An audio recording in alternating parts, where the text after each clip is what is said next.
السلام علیکم ناظرین، آپ کا میزبان طارق شہزاد چودھری آپ کی خدمت میں ایک عرصے کے بعد حاضر ہے۔ وہ میر نے کہا تھا کہ ہوئی تاخیر تو کچھ باعث تاخیر بھی تھا، آپ آتے تھے مگر کوئی ناگیر بھی تھا، اور تجھ سے بھیجا ہے مجھے اپنی تباہی کا گلہ، اس میں کچھ شائبہ خوبی تقدیر بھی تھا۔ اور یوسف اس کو کہوں نہ کچھ کہے کہ خیر ہوئی، نالا کرتا تھا ولے طالب تاثیر بھی تھا۔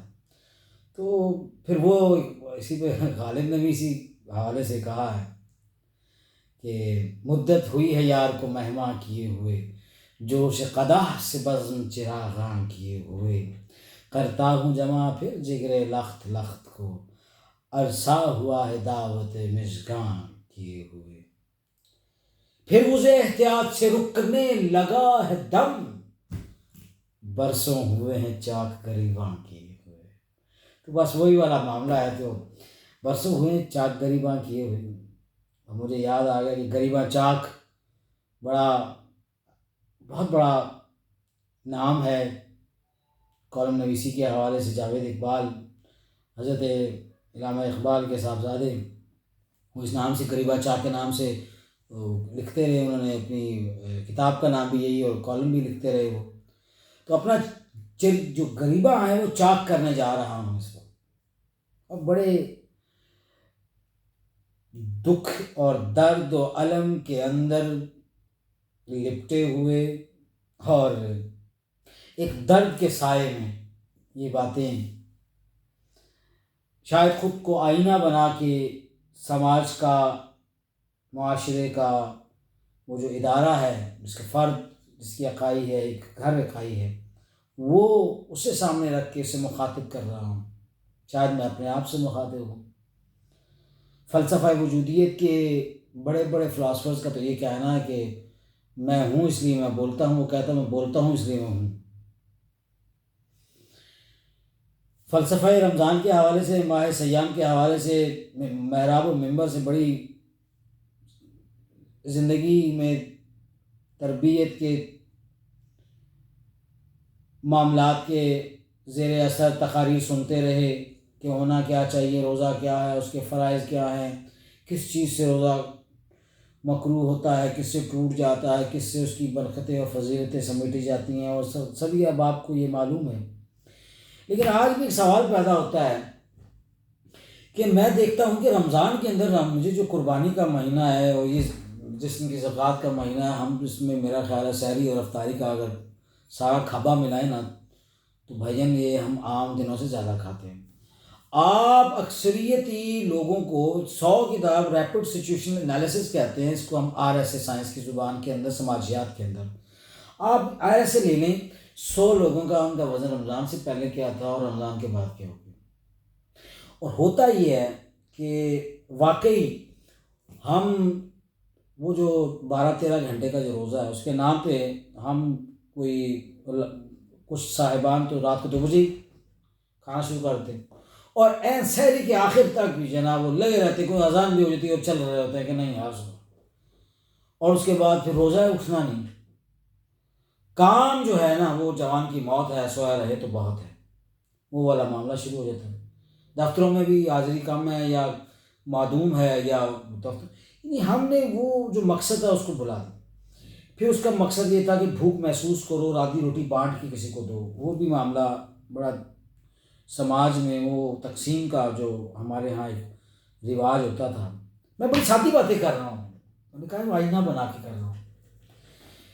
مجھے یاد ہے کہ افطاری کے وقت آس پڑوسی کو پلیٹیں آ جایا کرتی تھی، کسی میں چاول ہوتے تھے، کسی میں صرف کوئی ایک آدھ فروٹ ہوتا تھا، 2 پیس رکھے ہوتے تھے انہوں نے، 2 دانے، کسی نے 4 دانے انگور کے رکھے ہوتے تھے، جو مطلب موسم کا پھل ہوتا تھا، ہفتے میں 1 آدھ دن میں 2 دن میں جو کسی کے پاس کچھ نہیں تھا وہ پکوڑے بنانا، پتہ ہے انہوں نے پکوڑے بنائے ہوئے ہیں پڑوسیوں نے۔ ہماری روایت ہے مغربی مشرقی تہذیب کے ساتھ، مغرب کی برگر روایت ہے، تو ہمارے ہاں پکوڑے جو ہیں، اور پھر روح افزا جو ہے جو 18ویں صدی میں آیا، حکیم سعید برادران اور حکیم سعید کے والد نے ہندوستان میں اس کا کارخانہ لگایا، کسی اس کی روح افزا کی کہانی بھی سناؤں گا، یہ پارٹیشن میں یہ بھی تقسیم ہوئے۔ خیر، تو وہ جو ہمارے پاس چیزیں آتی تھیں وہ آنا بند ہو گئی. اب ہمارے پاس کوئی ایسا سلسلہ نہیں کہ ہم نے وہ جو درد تھا، بھوک تھی، غم اور خوشی تھی، اور پھر آنے جانے افطار کے معاملات جو ہے وہ بھی آپ دیکھیں کہ یار اپنے اپنے گھروں سے لوگ لے کے آ کے بیٹھ جاتے تھے مسجد میں. ہفتے میں 1-2 دن جناب یہ افطاری ہوتی تھی. اس طرح سے لوگ کہتے تھے مسجد میں دے آؤ، کو غریب غربا بیچارے لوگ بیچارے جو افطار کر لیں. ابھی بھی میں راول پنڈی میں چونکہ ہم رہتے ہیں، میں کل تھوڑا تاخیر سے آیا تو میں نے جب مریڑ چوک کا علاقہ میں نے پار کیا، پنجاب ہاؤس کے سامنے جہاں گورنر آ کے یا پنجاب کی بڑی کابینہ آ کے رکتی ہے، اس کے سامنے Rawal Pindi chamber of commerce ہے. آپ یقین کیجیے کہ 6:25 میں روزہ کھولنا تھا. 4 بجے دھوپ میں وہاں لوگ کھڑے ہوئے تھے افطار کے انتظار کے لیے. اور کیا ہمارا یہ جو صرف نیکیوں کا مہینہ رمضان 10 گنا ثواب بڑھ جائے گا، اور اس لالچ میں ہم یہ لمبے لمبے دسترخوان لگا رہے ہیں. اللہ پاک ان کی قبول فرمائے. میں اس پہ میرا نقطۂ نظر کچھ اور ہے، عام دنوں میں کیوں نہیں؟ اور کیا ہم نے پھر دسترخوان کے قابل ہی بنانا ہے قوم کو؟ یہ بھی ایک سوال ہے کہ کسی اس کو اس قابل کیوں نہ کیا جائے کہ وہ بھی آگے دسترخوان لگا. مجھے وہ گلستان سعدی میں سے ایک فارسی حکایت ہے، مجھے وہ یاد آ رہی ہے کہ وہ لکھتے ہیں کہ نیک و پارسا شخص جو ہے نا، شیخ سعدی لکھتے ہیں نیک و پارسا شخص جو ہے نا، اس نے دیکھا کہ اللہ پاک پر توکل اللہ بڑی چیز ہے. اس نے اللہ پر توکل کرنا، جنگل میں جا کے بیٹھ گئے، 2-3 دن کا کھانا رکھ لیا، مصلح جائے نماز اور جناب پانی وانی کا بندوبست وضو کا. اللہ تو نہیں دینا میں نے کھانا ہے، تو نے عطا کرنا ہے تو میں نے کھانا ہے، اس کے علاوہ میں نے کچھ نہیں کرنا. اب جناب وہ کھانا شانا ختم ہو گیا. ایک دن دوسرا دن جب بھوک بڑی لگی، دوسرے دن کی جب شام ہوئی نا تو بھوک سے پلک اٹھے. کوئی غیبی مدد نہیں آئی. ویسے بھی عالمی اسباب ہے دنیا، وہی بات حدیثہ والی کہ ادھر سے تو آ جائیں گے تو نیچے سیڑھی مانگیں گے آ کے. نے کہا چوتھے آسمان سے آ گئے نیچے سیڑھی چاہیے. نے کہا یہ عالمی اسباب ہے. تو یہ عالمی اسباب ہے. جب 2 دن کے بھوکے اور شام کا وقت آیا تو نہیں اٹھی پارسائی کی. ہم بھی کیا خدا رکھتے تھے. تو یوں اٹھا اور دیکھا جناب اللہ کی بارگاہ میں کہ اللہ کچھ نہیں. اب یہ ایک منظر چل رہا تھا تو انہوں نے دیکھا کہ ایک شاہین عقاب جو تھا وہ آیا اور کوے کے مر گئی تھی، وہ بھی چین چین کر رہے تھے جو اس کے بچے تھے کوے کے. اب وہ کوے کے بچوں کو نا گوشت کے ٹکڑے اپنے پنجوں سے نکال کے ان کے منہ میں ڈال رہا. اور انہوں نے دیکھا کہ یار یہ شاہین کوے کے بچوں کو، مطلب کوے کے جو بچے ہیں ان کو یہ آ کے تو ان کے منہ میں دانہ دھمکا ڈال رہا ہے. اور حالانکہ یہ تو اس کی خوراک تھے. تو پھر جو ہے نا وہ اور زیر لب ہوئی، اور جو ہے وہ ایک دعا کو ایک عمر چاہیے اثر ہونے تک والا معاملہ. تو یا الہی تیری بارگاہ میں اشرف المخلوقات، تیری بارگاہ میں سجدہ ریز ہونے والے شخص کی اوقات اس کوے کے بچوں سے بھی کم ہے. اسے تو شاہین جو اس کی خوراک جس کا دشمن تھا اس سے تو خوراک دلا سکتا ہے. تو میں تجھ پہ توکل کر کے بیٹھا، تو نے مجھے عطا نہیں کیا، مجھے یہاں پہ من و سلوہ نہیں دیا بنی اسرائیل کو جتنا دیا. تو غیب سے آواز آئی. مولانا سعدی لکھتے ہیں، شیخ سعدی لکھتے ہیں کہ غیب سے آواز آئی اور تجھے کوے کے بچے بنتے ہوئے شرم نہیں آئی؟ وہ تو شاہین کیوں نہیں بنا؟ تو خود بھی کھا اور اوروں کو بھی کھلا. یہ وہ پیراڈائم شفٹ اس کو ہم کہتے ہیں انگریزی میں. تو ہمیں لوگوں کو اس قابل کرنا چاہیے کہ وہ لائنیں لگائیں، دنیا کو کھلائے پاکستان. ایک تو یہ بڑا معاملہ درپیش. دوسرا یہ سماجی سطح پہ بہت کھاتے ہیں رمضان میں، بھوکا کوئی بھی نہیں سوتا. لیکن جو حقدار ہے نا وہ سفید پوش، وہ بیچارہ مر جاتا ہے گھر سے باہر نکلتے ہوئے نا پلیٹ لے کے کسی کی طرف جاتے ہوئے. ان کا خیال کیا کرے. اور بڑے بڑے اچھے مکانوں میں اس وقت کئی لوگ ایسے ہیں جن کی گاڑی بھی ایک ہاتھ کھڑی ہوگی، اندر سے سفید پوش ہیں، بیچارے بتاتے نہیں ہیں کسی کو، کہیں کو فاقے لگ جاتے ہیں. میں نے دیکھا ہے، چونکہ میں ایک تو پیراشوٹر نہیں ہوں، میں گلاس شوٹر ہوں، سماج کے ساتھ جڑا ہوا ہوں، اور میں سچی باتیں کر رہا ہوں آپ سے. باخدا کی بہت پریشان ہیں لوگ. پھر دوسرا مسئلہ یہ ہے ہمارا، میں یہ رمضان کے حوالے سے تو میں اس کو نہیں کہتا، لیکن چلے یہ مسئلہ ہے، جب ہمارے پاس بچیوں کو رشتے آتے ہیں تو ہم جناب نخرے ٹخرے اور 25-26 سال کا 27 سال کا بچہ، اس نے ابھی تعلیم مکمل کیا ہے، BA CA کیا ہے، وہ کہاں سے لائے گا یار گھر اپنا ہے؟ باپ اس پوزیشن میں نہیں ہے کہ اس کو اپنا گھر دے، وہ کمرہ بیچارہ کو اس کا باپ کو دے، وہ کرائے پہ لے لے گا. جیسے ابھی کراچی میں شروع ہونے کا، ابھی کرائے پہ بھاڑے پہ کمرہ ہے، نکاح کر کے دے دیتے ہیں. اور کراچی میں شروع ہو گیا وہ ایڈوانس ابھی. اچھا جی، اپنا مکان ہونا چاہیے، اپنی نوکری ہونی چاہیے، اپنی جاب ہونی چاہیے، اپنی گاڑی ہونی چاہیے. وہ بھائی یہ کام کرتے کرتے نا اپنا مکان بناتے ہوئے بھی اب قسمت والوں کو ملتا ہے. سچی جو بات ہے، 60-65 سال کی عمر میں بندہ ہوتا ہے نا، یا وہ اپنی اولاد کو تعلیم دلوا دیتا ہے، یا وہ پڑھ لیتا ہے، حج عمرہ کر لیتا ہے، 8 لاکھ حج ہو کے، تو یا وہ مکان شکان بنا لیتا ہے. اور اس کی زندگی 10-12 سال نہیں ہوتے، اس کے بعد وہی بچے کورٹ میں بیٹھے ہوتے ہیں وراثت نامے بنوا کے جناب کہ ہم تقسیم بدعویٰ کر کے جناب آپ ہماری جائیداد کی تقسیم کر دیں، اور وہ بیچارہ اپنی قبر میں حساب بھگت رہا ہوتا ہے.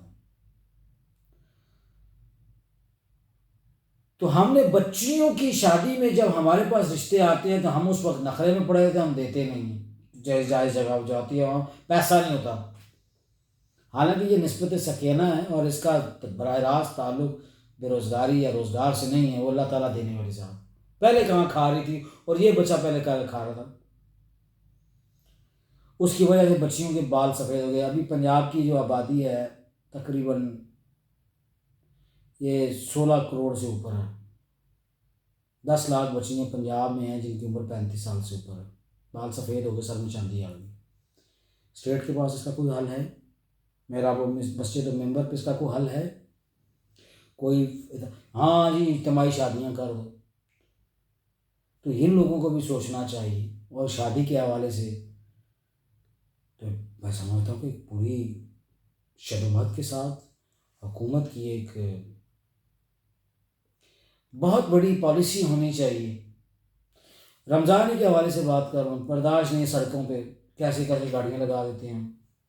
کچہری میں ان دنوں میں جا رہا تھا تو میں نے دیکھا کہ یہ رمضان کے نام پہ نا، پھر جو اس وقت بھکاری پاکستان میں آ گئے ہیں پتہ نہیں کس کس خطے سے، اور بڑے فنکار بھکاری اپنے اپنے مخصوص قواعد کے ساتھ مخصوص انداز میں. تو ویسے تو ہمارا معاشرہ ہی جو ہے اس وقت وہ کسی اور طرف چل پڑا ہے. تو یہ بھکاریوں کا ایک رواج ہے، سفید پوشوں کو ہم پوچھتے ہیں.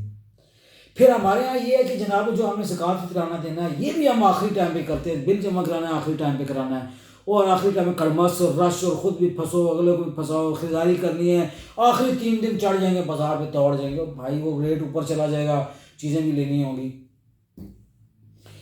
زکوٰۃ فطرانہ وقت سے پہلے دینا چاہیے جب اس کی کچھ ضرورت.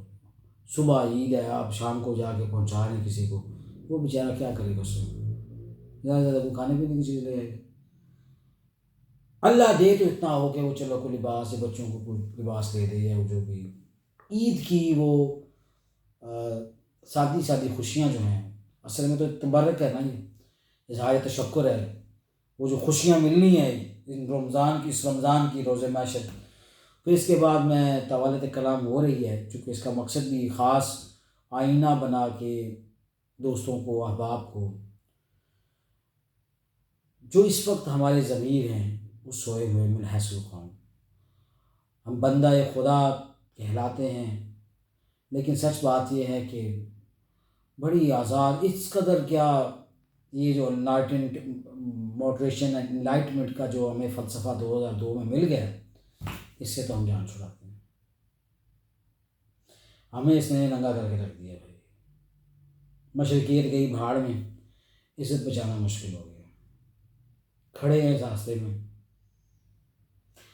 اور پھر یہ جو پچھلے 30-35 سال 40 سال جو ہمارے ساتھ کھلواڑ کہوں گا میں، لفظ بڑا بےہودہ قسم کا بازاری لفظ ہے، لیکن کھلواڑ ہوا. اور ابھی پھر کہتے ہیں نا کہ اسٹیبنگ بیک، پیچھے سے خنجر مارنا، یہاں آگے سے بنے گی، چھاتیاں لگی ہیں ہماری. الحاد پرور معاشرہ تخلیق ہوا، اور اس کے ذمہ دار میں سمجھتا ہوں کہ اور کوئی ہو نہ ہو، طاقتور ہلکے تو یہ لوگ ہیں، اور قوت و طاقت کا بھی یہی فرق ہے. تو ہر وہ وعدہ جھوٹا ہوتا ہے، ہر بات نرالی ہوتی ہے، منشور ارادے منصوبے، ہر چیز خیالی ہوتی ہے، ہر لیڈر کی چنگھاڑ تلے ایک مجمع کی تالی ہوتی ہے، پھر حالت ان تعلیماروں کی بس دیکھنے والی ہوتی ہے، ہر صبح ایک سپنا بنتے ہیں، ہر شب پائمالی ہوتی ہے، کہنے کو کس سے الفت کی، اور دل میں گالی ہوتی ہے، کبھی دال میں کالا ہوتا تھا اب دال ہی کالی ہوتی ہے. تو یہ جو قوم کے شکاری ہیں نا، رمضان کے بابرکت ساحتوں کے صدقے، بنا بھی پاکستان 27 کو تھا اور حالات بڑے 27 تک نازک آ رہے.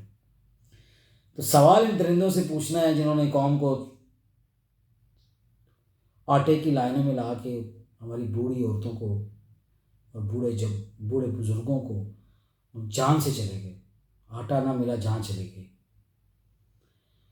استاد دامن نہیں مجھے پھر یاد ہے، کھائی جو بھی کھائی جو پیٹ کے نہیں کھولنے بچی کھائی جو تو روڑا پائی جو، ابا دبے پتر نو تے پتر دبے ابے نو، اپو وچ ونڈی جی تو اپو وچ کھائی جو، والا مسئلہ. تو قوم کے شکاریوں، عالمی بھکاریوں، ذلتوں کی آخری حدوں کی شرمساریوں، شرم کب کرو گی، کب یہ غیرتیں جگاؤ گی، ورنہ مر کے زمین سے بوجھ کب ہٹاؤ گی. سوچ بوجھ ٹائیاں، یہ ریلیاں، یہ تالیاں، خطاب کی جگالیاں، بھرم کی پائمالیاں، وطن کو کہہ کے ماں تم نوچتے ہو ماں کی لالیاں، کھاؤ گے کس زمین کا قرض بھی چکاؤ گے، ورنہ مر کے زمین سے بوجھ کب ہٹاؤ گے. یہ وہ چیزیں جو میں باتیں کرنا چاہتا تھا. یہ کوئی خطابت نہیں ہے، یہ ماہریت نہیں ہے، یہ کوئی فلسفہ نہیں ہے، کوئی علمیت نہیں جھاڑ رہا، یہ وہ باتیں ہیں دل میں ہیں. اور آخری بات، پھر بہت سی باتیں ہیں پھر کبھی صحیح، یہ خدا کا واسطہ ہے، رومن اردو چھوڑ دیں.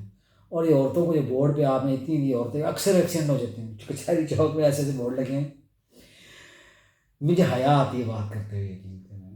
خاتون کے خط و خال اتنے واضح ہیں اس بورڈ کے اوپر، اس تصویر میں، کہ میاں بیوی بیٹھے ہوئے دوسرے سے شرمائیں. اور یہ جو رومن اردو کے اندر اردو کا جنازہ نکال رہے ہیں آپ، یار کیا چاہتے کیا ہیں آپ؟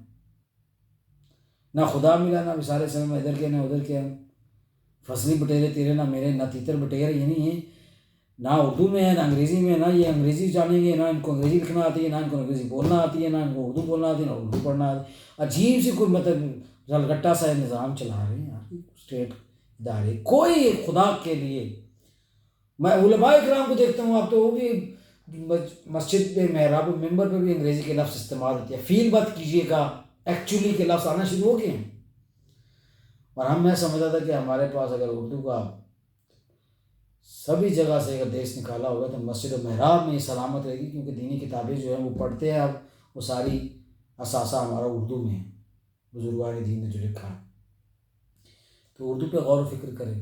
بچوں کی تربیت کے حوالے سے خاص طور پہ بٹھائیں بچوں کو ساتھ، جو روزہ نہیں رکھتے تب بھی ان کو بٹھائیں، افطار اکٹھے کریں گھر میں. اور اکثر تھوڑی بہت چھوٹی موٹی چیزیں نہیں بنی ہوتی، اس پہ لڑائی ہو جاتی ہے، جی یہ نہیں بنا میں نے نہیں رکھنا. تو جوان بچے ہیں، بوڑھے ہیں، یہ سب بیٹھیں، ملک و قوم کے لیے دعا کریں، اور قبرستان ان دنوں میں کوشش کیا کریں جتنا ممکن ہو جائیں. صرف عید کے دن نہیں کہ یار جا کے پھول چڑھائیں، جا کے اپنے ماں باپ کی قبر پہ، اپنے بہن بھائیوں کی قبروں پہ، اپنے بزرگوں کی قبر پہ جائیں. کوئی نہیں تو پاؤ پارے پڑھ لے جا کے وہاں، دعا کریں، بڑا اچھا اجر ہے اس کا. اور جو ہو سکتا ہے کسی کے لیے بہتری وہ کریں. بس یہی بحیثیت انسان، باتیں بہت ساری ہیں تو کیا کہتے ہیں، یار زندہ صحبت باقی. کچھ عرض کر دیا ہے، کچھ عرض پھر کروں گا، کیا عرض پھر کروں گا، یہ عرض پھر کروں گا. بہت شکریہ.